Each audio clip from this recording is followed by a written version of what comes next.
தீர்க்கதரிசியின் புத்தகம் 9ஆம் அதிகாரம். The book of Daniel chapter 9 verse 19. 19ஆம் வசனத்தை வாசிக்க கேட்கலாம். தானியேல் 9:19. ஆண்டவரே கேளும், ஆண்டவரே மன்னியும், ஆண்டவரே கவனியும். என் தேவனே, உமது நிமித்தமாக அதை தாமதியாமல் செய்யும். உம்முடைய நகரத்துக்கும் உம்முடைய ஜனத்துக்கும் உம்முடைய நாமம் தரிப்பிக்கப்பட்டிருக்கிறதே என்று. நாமம் தரிப்பிக்கப்பட்டிருக்குது. உம்முடைய நகரத்துக்கு உம்முடைய ஜனத்துக்கு உம்முடைய நாமம் தரிப்பிக்கப்பட்டிருக்கிறது என்றான். தானியேல் ஜெபத்தில் அவர் உச்சரிக்கிற வார்த்தை, ஆண்டவரே கேளும், ஆண்டவரே கேளும். இன்னைக்கு கர்த்தருடைய பிள்ளை இன்று மட்டுமல்ல, இன்றைக்கும் நாளைக்கும் ஆண்டவரிடத்தில் பண்ணுகிற விண்ணப்ப ஜெபம். நீங்கள் இந்த 2 நாள் மீட்டிங்கை மிஸ் பண்ணிடக்கூடாது. ரொம்ப முக்கியம். நாளைக்கு உபவாச ஜெபத்தில் நான் தொடர்ந்து இதை பற்றி பேச நான் உந்தி தள்ளப்படுகிறேன். ஆண்டவருடைய நாமம் மகிமைப்படணும். அப்போது ஆண்டவரே கேளும். பொதுவாக நம்முடைய ஆண்டவர் ஜெபத்தை கேட்கிறவர் என்று சங்கீதம் 65 நம்ம வாசிக்கிறோம். சங்கீதம் 65 நீங்கள் வாசித்து பார்த்தீங்கன்னா 2ஆம் வசனம், கர்த்தருடைய பிள்ளைகளை, ஜெபத்தை கேட்கிறவரே மாம்சமான யாவரும் உம்மிடத்தில் வருவார்கள் என்று நம்ம எல்லாருக்கும் தெரியும். ஆனால் தேவனுடைய பிள்ளைகளை, சூழ்நிலைகளும் உங்களுடைய நிலைமை, உங்களுடைய மனநிலைமையும் ரொம்ப போராட்டத்தில் இருக்கும்போது, என் ஜெபத்தை கர்த்தர் கேட்டாரா, கேட்கலையே, என் ஜெபத்துக்கு ஏன் பதில் வரல, ஏன் எனக்கு இந்த பலவீனம் வந்துருச்சு, ஏன் எனக்கு சரீரத்தில் இந்த நோய் வந்திருக்குது, அல்லது ஏன் நம்ம வீட்டில் இப்படி பொருளாதார சங்கடம், பொருளாதாரத்தில் நம்ம கஷ்டப்படுறோம், இப்படி நம்ம பல தரப்பட்ட எண்ணங்கள் உங்களுடைய சிந்தனையில் ஓடிக்கொண்டே இருக்கும். அப்போது ஏதோ ஒரு பிரச்சனை நம்மக்கிட்ட இருக்குது, அதனால தான் நம்முடைய குடும்பம் இப்படி அவதிப்பட்டு கொண்டு இருக்குது, அலசடிப்பட்டு கொண்டு இருக்குது.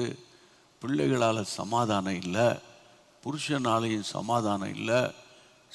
நேற்று ஒரு சகோதரன் வந்தார், அவருடைய மனைவியினால் அவனுக்கு சமாதானம் இல்லை. பரிதாபமான சம்பவங்களை சொன்னார். என் ஒய்ஃப்னால எனக்கு சமாதானம் கிடையாது, நான் அவகிட்ட போய் நீ பேசுறதில் அர்த்தம் கிடையாது, அவள் தாறுமாறான வார்த்தை பேசுகிறாள் என்று மனம் பதறி மனவேதனையோடு அவர் சொன்னார். இப்படிப்பட்ட சூழ்நிலையில் ஆண்டவரே, இது ஏன் என் லைஃப்பில் நடந்தது ஒன்று. இன்னொரு பக்கம், ஆண்டவரே என் ஜெபத்தை நீர் கேட்பீரா என்ற ஒரு சந்தேகம் மறுபக்கம். இவையெல்லாம் வைத்து கொண்டு ஆண்டவரே என் ஜெபத்தை கேளும் அப்படின்னு நம்ம போராடுகிறோம். இப்போ எந்த சந்தர்ப்பத்தில் இந்த வேர்டை அல்லது இந்த வார்த்தையை கர்த்தருடைய தாசனாகிய தானியேல் கூறினார்? 9ஆம் அதிகாரத்தை திருப்புங்க. மீண்டும் கர்த்தருடைய பிள்ளைகளே, 2ஆம் வசனம், 9ஆம் அதிகாரம் 2ஆம் வசனம். தானியேலாகிய நான் எருசலேமின் பாழ்கடிப்புகள்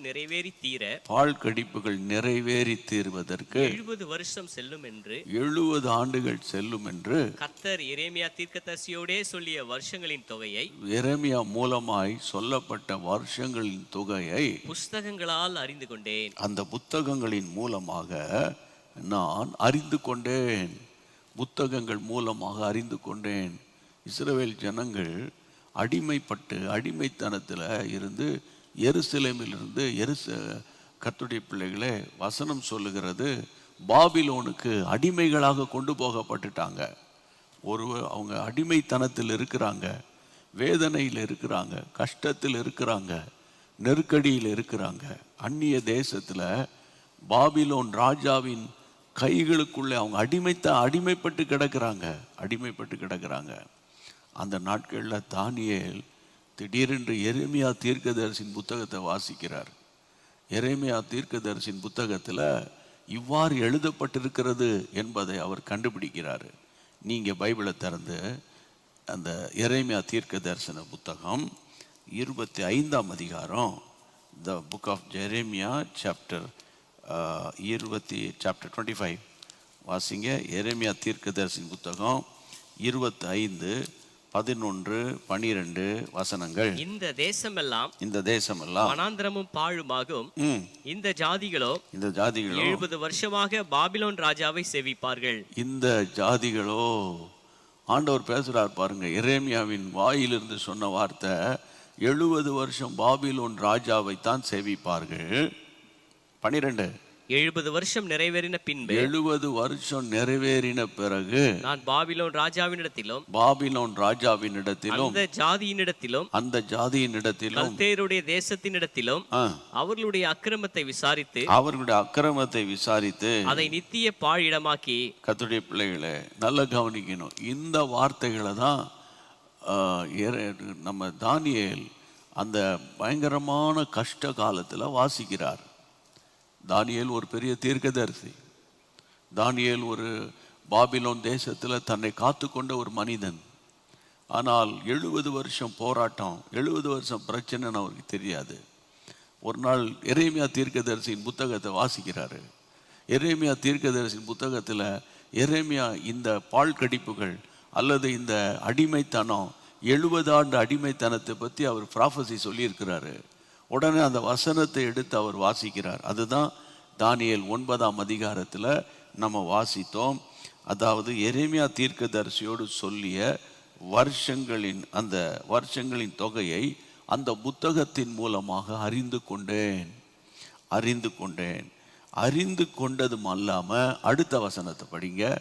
அடுத்த வசனத்தில் வாசிக்கிறோம், நான் அந்த தேசத்தை விரோதமாய் உரைத்த என் வார்த்தைகளை எல்லாம். 9ஆம் அதிகாரம் 3ஆம் வசனத்தை படிங்க. நான் உபவாசம் பண்ணி ரட்டிலும் சாம்பலிலும் உட்கார்ந்து தேவனாகிய ஆண்டவரை ஜெபத்தினாலும் விண்ணப்பங்களினாலும் தேட என் முகத்தை அவருக்கு நேராக்கி. ஆமா, இந்த தானியேல் ஒரு நாள் இந்த எரேமியா தீர்க்க தரிசன புத்தகத்தை வாசிக்கிறாரு. வாசித்த உடனே அங்க அவர் கண்டுபிடிச்சிட்டாரு, நம்ம என்னைக்கு இந்த சிறையிருப்பு மாறும், என்னைக்கு நம்ம சுய தேசத்துக்கு போவோம், என்னைக்கு எருசலேமுக்கு போவோம் என்று தெரியாத ஒரு காலம். அந்த நாட்களில் ஆண்டவர் தானியேலுக்கு இந்த வசனத்தை எடுத்து காண்பித்து ஒரு வெளிப்பாடு கொடுக்கிறாரு. அந்த வெளிப்பாடு கிடைச்ச உடனே தானியேல் தேவ சமூகத்தில் உபவாசித்து ஜெபிக்க ஆரம்பிக்கிறார். சாம்பலில் உட்கார்ந்து ஆண்டவரை ஜெபத்தினாலும் விண்ணப்பங்களினாலும் தேட ஆரம்பித்தார். கர்த்தரை தேடுவதற்கு ஜெபம், உபவாசம், விண்ணப்பம் இவை எல்லாவற்றையும் சேர்த்து தேவனை தேட ஆரம்பிக்கிறார். அப்ப இவரை தேவனை தேட வைத்தது எரேமியா தீர்க்க தரிசன புத்தகம் 25ஆம் அதிகாரம்.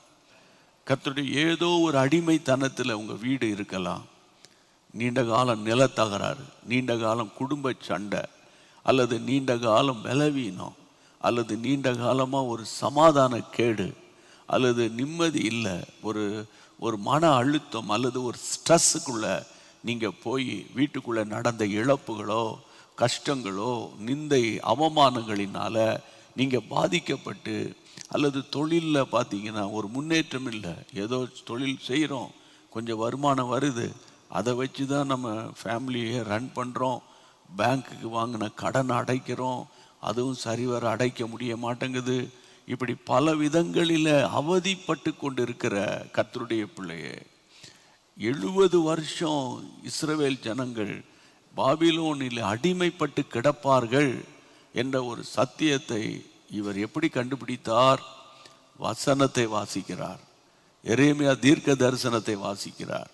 இதைத்தான் நான் உங்கள் ஒவ்வொரு நாளும் சொல்லுவேன், போகிற இடங்களெல்லாம் சொல்லுவேன், பைபிளை படிங்க. பைபிள் தான் உங்களுடைய வாழ்க்கைக்கு ஆன்சர். வேற யாரும் சரியான ஆன்சர் கொடுக்க முடியாது.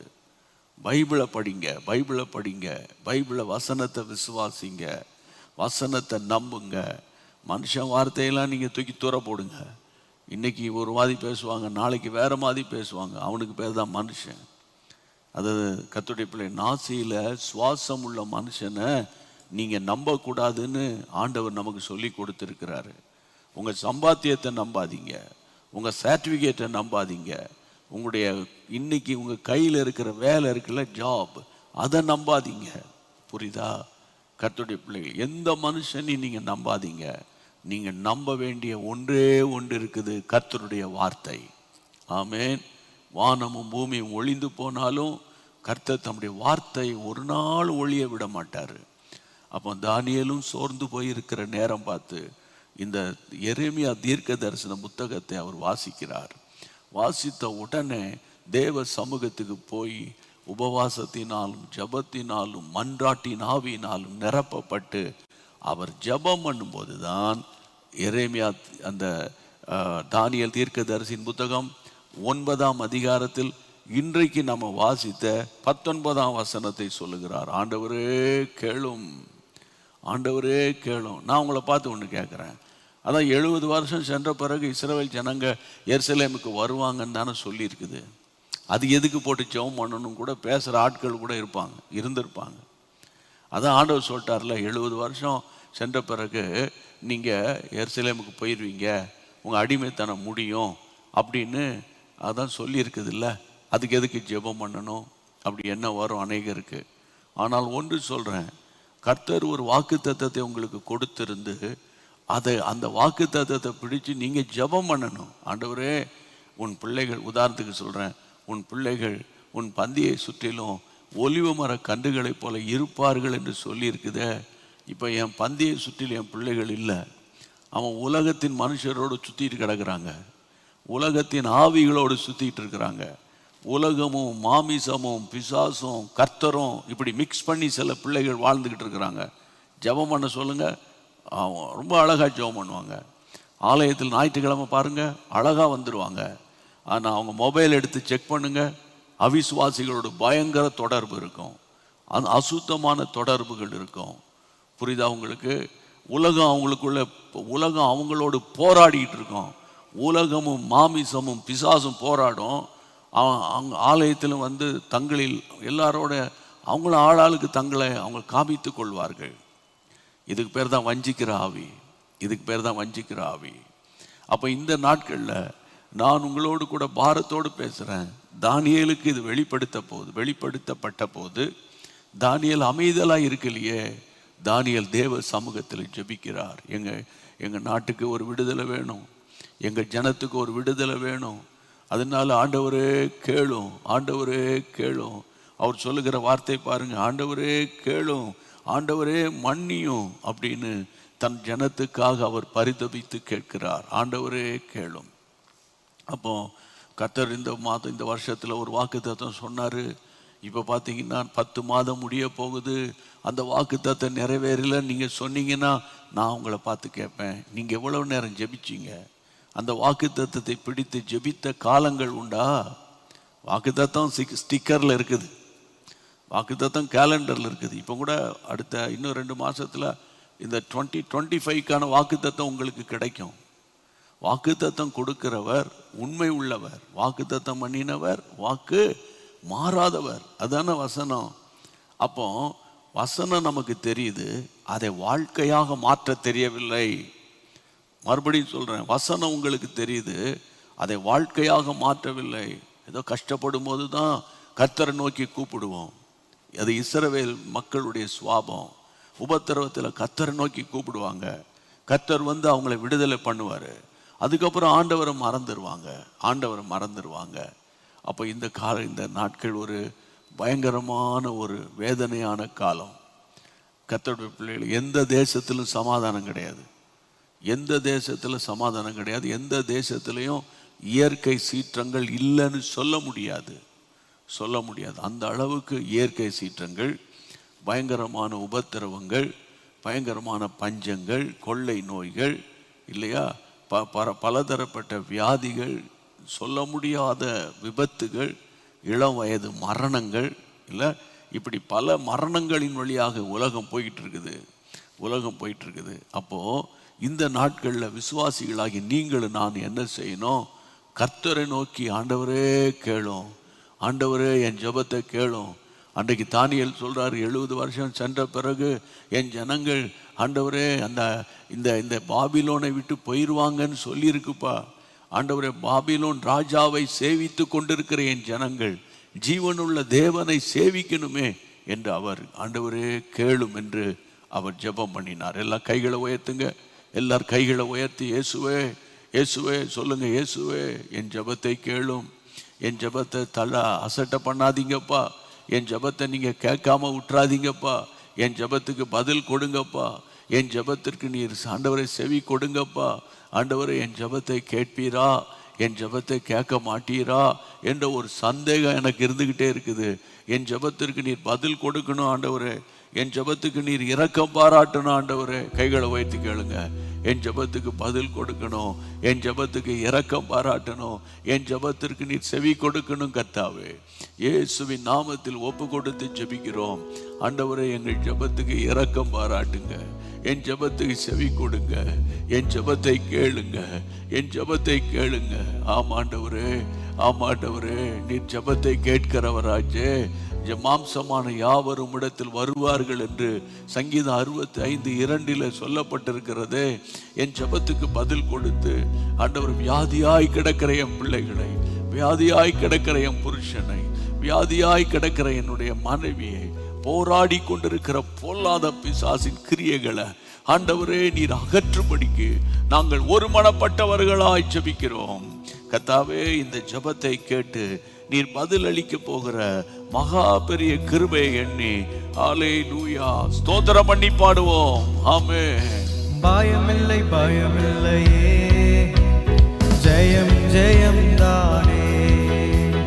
பயமில்லை பயமில்லையே, ஆமென். ஜெயம் ஜெயம் தானே. ஜெபத்துக்கு பதில் உண்டு, இயேசு நாமத்தில் ஜெயம் உண்டு. ஜெபத்துக்கு பதில் உண்டு, இயேசு நாமத்தில் ஜெயம் உண்டு. இயேசு நாமத்தில் ஜெயம் உண்டு, இயேசு நாமத்தில் ஜெயம் உண்டு. இதயம் விரும்புவதை எனக்கு தந்திடுவார், என் ஏக்கம் எல்லாமே எப்படியும் நிறைவேற்றுவார். இதயம் விரும்புவதை எனக்கு தந்திடுவார், என் ஏக்கம் எல்லாமே எப்படியும் நிறைவேற்றுவார். ஜெயமெடுப்பேன் இயேசு நாமத்தில், ஜெயமெடுப்பேன் இயேசு நாமத்தில். தோல்வி எனக்கில்லையே, நான் தோற்று போவதில்லையே. ஜெயமுண்டு இயேசு நாமத்திலே, ஜெயமுண்டு இயேசு நாமத்திலே. பயமில்லை பயமில்லையே, ஜெயம் ஜெயம் தானே. என் ஜெபத்துக்கு பதில் உண்டு, இயேசு நாமத்தில் ஜெயம் உண்டு. இயேசு நாமத்தில் ஜெயம் உண்டு, இயேசு நாமத்தில் ஜெயம் உண்டு. ஆண்டவருக்கு மகிமை உண்டாகட்டும். சங்கீதம் 119 சங்கீதம், 119 சங்கீதத்தினுடைய 145 வசனம். Psalm 119, 145. முழு இருதயத்தோடும் கூப்பிட்டேன், முழு இருதயத்தோடு கூப்பிட்டேன். கர்த்தாவே கர்த்தாவே என் ஜெபத்தை கேளும், உம்முடைய பிரமாணங்களை கைக்கொள்ளுவேன். ஆமென். சங்கீதம் 119 தாவீது ஜெபம் பண்ணும்போது அவர் சொல்லுகிறாரு, கர்த்தாவே என் ஜெபத்தை கேளும், என் ஜெபத்தை கேளும் அப்படின்னு சொல்லும்போது முழு இருதயத்தோடு கூப்பிட்டேன். பிரியமானவர்கள், அந்த வசனத்தை படிங்க. இப்போ கடந்த கால நெகட்டிவாக நடந்த, எதிர்மறையாக நடந்த பிரச்சனைகளை பார்க்காதீங்க, அது கடந்த காலம். ஆனால் அந்த வசனத்தை நீங்கள் திரும்ப பாருங்க. முழு இருதயத்தோடு நான் கூப்பிட்டேன். கர்த்தருடைய பிள்ளைகளை, I cried with my whole heart. நான் முழு இருதயத்தோடு கதறினேன், அழுதேன் அப்படின்னு ஆங்கில மொழிபெயர்ப்பு சொல்லுகிறது. அப்போ என் ஜெபத்தை கேளும் ஆண்டவரே, உம்முடைய பிரமாணங்களை நான் கை கொள்ளுவேன் அப்படிங்கிறாரு. இப்போ நீங்கள் ஜெபம் பண்ண போகிறோம். நம்ம ஜெபம் பண்ணும்போது முழு இருதயம், முழு ஹோல் ஹார்ட்டோட நீங்கள் ஜெபிக்க பழகணும். சாத்தான் சொல்லுவான், நீ உன் ஜெபம்லாம் கேட்கப்படுமா, நீ என்ன பெரிய ஜெப வீராங்கனையா, நீ பெரிய ஜெப வீரனா, உன் ஜெபத்தை எப்படி அவர் கேட்க முடியும், அப்படின்னு உங்களுடைய வாழ்க்கையில் கடந்த காலத்தில் நடந்த தவறான காரியங்களை உங்களுக்கு ஞாபகப்படுத்துவான். ஆனால் கர்த்தரோ உங்கள் ஜெபத்தை கேட்பார். ஆனால் ஒன்றே ஒன்று கர்த்தர் எதிர்பார்க்குறாரு, முழு இருதயத்தோட ஆண்டவர் நோக்கி கூப்பிடணும். அறகுறையான இருதயத்தோட அவர் ஜெபத்தை கேட்பாரா கேட்க மாட்டாரா தெரியலையே, ஜெபத்துக்கு பதில் வருமா வராதான்னு தெரியலையே, அந்த மாதிரி எண்ணத்தோடு அல்ல, முழு இருதயத்தோடு. ஆமாம், முழு இருதயம்னு சொன்னால் உங்களுடைய ஆவி, ஆத்துமா, சரீரம் எல்லாவற்றையும் நீங்கள் ஒருங்கிணைந்து நீங்கள் ஜெபிக்க பழகணும். ஆமேன். ஒரு நாள் இன்னொருத்தர் எனக்காக ஜெபம் பண்ணுவாங்க. இப்போ நான் உதாரணமாக எவ்வளோ ப்ரேயர் பாயிண்ட்ஸ் இப்போ நான் ஜெபம் பண்ண இல்லை, உங்களுக்காக நாங்கள் ஜெபிப்போம், சரியா? ஆனால் நீங்களும் ஜெபிக்கணும், நீங்கள் ஜெபிச்சு பழகணும். புரியுதா உங்களுக்கு? இல்லை, நிறைய ஆண்கள் சொல்லுவாங்க, என் ஒய்ஃபு நல்ல ஜெபம் பண்ணுவா, பிரைஸ் காட், அவங்க ஜெபிக்கிறதுக்காக கர்த்தருக்கு ஸ்தோத்திரம். ஆனால் நீங்கள் ஜெபிக்கலைன்னா பரலோகம் போக முடியாத. நீங்கள் உங்கள் ஆத்துமாவுக்கு நீங்கள் தானே உத்தரவாதம், இல்லையா? பிள்ளைகளுடைய ஜெபம் பண்ணணும், என் பிள்ளைகள் ஜெபிக்கணும், என் புருஷன் ஜெபிக்கணும், என் மனைவி ஜெபிக்கணும், என் வீட்டில் ஒரு ஜெப சத்தம் கேட்கணும். அந்த வசனத்தை திரும்பி படிங்க, 145 வசனம், 119 145. கர்த்தாவே என் ஜெபத்தை கேளும், உம்முடைய பிரமாணங்களை நான் என்ன செய்வேன்? கை கொள்ளுவேன். ஆண்டவரே, ஆண்டவரே என் ஜெபத்தை கேளுங்க, உம்முடைய பிரமாணங்கள், உம்முடைய வசனங்கள், நீர் சொன்ன உபதேசங்களை நான் கை கொள்ளுவேன் ஆண்டவரே. எல்லா கைகளை உயர்த்தி மறுபடியும் ஜெபம் பண்ணுவோம். முழு இருதயத்தோடு ஜெபம் பண்ணுங்க. அரைகுறையான அவிசுவாசமான எண்ணத்தோடு அல்ல, முழு இருதயத்தோடு இயேசுவின் நாமத்தினால இந்த சாயங்கால நேரத்தில் நாங்கள் ஒருமனப்பட்டவர்களாய் ஜெபிக்கிறோம். கர்த்தாவே, ஆண்டவரே இந்த நாட்களில் நாங்கள் ஒவ்வொரு பட்டணமாக போக முடியாது, சூழ்நிலை சரி கிடையாது. ஆனாலும் ஆண்டவர், இந்த வார்த்தை ஒவ்வொருடைய வீடுகளுக்குள்ளே பாய்ந்து செல்லுகிறது, இந்த சத்தம் ஒவ்வொருடைய ஆத்துமாவுக்குள்ளே போகிறது. கர்த்தருடைய நாமத்தினால, இயேசுவின் நாமத்தினால ஒருமனப்பட்டு ஜெபிக்கிறோம். இயேசுவின் நாமத்தினால கர்த்தாவே, முழு இருதயத்தோடு கூப்பிட்டேன். கர்த்தாவே என் ஜெபத்தை கேளும். தாவீது சொல்றாரு, முழு இருதயத்தோடு கூப்பிடுகிறேன், அதனால என் ஜெபத்தை கேளும். நீ ஜெபத்தை கேட்கும்போது உம்முடைய வசனங்களை கை கொள்வேன் அப்பா. இப்போது யாரெல்லாம் என் கூட சேர்ந்து ஜெபிக்கிறாங்களோ அவர்கள் முழு இருதயத்தோடு ஜெபிக்கிறாங்க. அதை நினைத்து உமக்கு ஸ்தோத்திரம். முழு இருதயத்தோடு, முழு ஆத்துமாவோடு, முழு பலத்தோடு ஆண்டவரே, ஆவி ஆத்துமா சரீரத்தை ஒருங்கிணைத்து ஜெபிக்கிறபடியினால் கர்த்தர் அந்த ஜெபத்துக்கு பதில் கொடுத்து இப்பொழுது உம்முடைய பிள்ளைகளை நீர் ஆசீர்வதிங்கப்பா. இந்த நேரத்தில் உள்ளத்தில் இருக்கிற கலக்கம், சோர்வு, அசதி, அளவிட்டால் பயம், ஏதோ ஒரு பயம், அந்த பயம் வெளியே போகட்டுமே இயேசுவின் நாமத்துல. ஹல்லேலூயா. ஜெயம் கொடுக்கிற கர்த்தருக்கு தோத்திரம் என்று சொல்லட்டும். புது பலனால் உடைய பிள்ளைகளை நிரப்பி பாதுகாத்துக் கொள்ளும். அப்பிரயோஜனமான ஊழியர்கள் அப்பா, நாங்கள் கடமை மட்டும் செய்தோம்ப்பா. இந்த நாளிலே இந்த சமாதானம் உடைய பிள்ளைகளுக்கு இந்த இரவு வருவதாக, பூரண கிருபை உடைய பிள்ளைகளை தாங்குவதாக. ஜெபத்தை கேட்டு நீர் பதில் அளிக்கிற கர்த்தருக்கு ஸ்தோத்திரித்து பாடுவோமா? ஆமென். வேண்டுதல் விண்ணப்பங்கள் பிரியமாய் ஏற்றுக்கொண்டார். கரங்களை தட்டி செலுத்தும் துதி பலியை மறவாமல் நினைக்கின்றார். வேண்டுதல் விண்ணப்பங்கள் பிரியமாய் ஏற்றுக்கொண்டார். நம் செலுத்தும் துதி பலியை மறவாமல் நினைக்கின்றார். ஜெயமெடுப்பேன் இயேசு நாமத்தில், ஜெயமெடுப்பேன் இயேசு நாமத்தில். தோல்வி எனக்கு இல்லையே, நான் தோற்று போவதில்லையே. ஜெயமுண்டு இயேசு நாமத்திலே, ஜெயமுண்டு இயேசு நாமத்திலே. பயமில்லையே, ஜெயம் தானே. என் ஜெபத்துக்கு பதில் உண்டு, இயேசு நாமத்தில் ஜெயம் உண்டு. என் ஜெபத்திற்கு பதில் உண்டு. இயேசு நாமத்தில் ஜெயம் உண்டு. இயேசு நாமத்தில் ஜெயம் உண்டு. இயேசு நாமத்தில் ஜெயம் உண்டு. ஆமென். கர்த்தருக்கு மகிமை உண்டாகட்டும். நல்ல ஜெபிச்சதற்காக ஸ்தோத்திரம். நல்ல மன தைரியத்தோடு நீங்க படுக்கைக்கு போங்க. உணவு அருந்தி சந்தோஷமா கர்த்தர் மேல பாரத்தை வச்சிருங்க. ஆண்டவர் நடத்துவார். காரணம், என் மீட்பர் உயிரோடு இருக்கிறார், அவர் நம்மை நடத்துவார். ஆமென். நாம் எல்லாரும் சேர்ந்து சொல்வோம். என் ஆத்துமாவே கர்த்தரை ஸ்தோத்திரி, என் முழு உள்ளமே பரிசுத்த நாமத்தை ஸ்தோத்திரி. என் ஆத்துமாவே கர்த்தரை ஸ்தோத்திரி, கர்த்தர் செய்த சகல உபகாரங்களை மறவாதே. ஆமென்.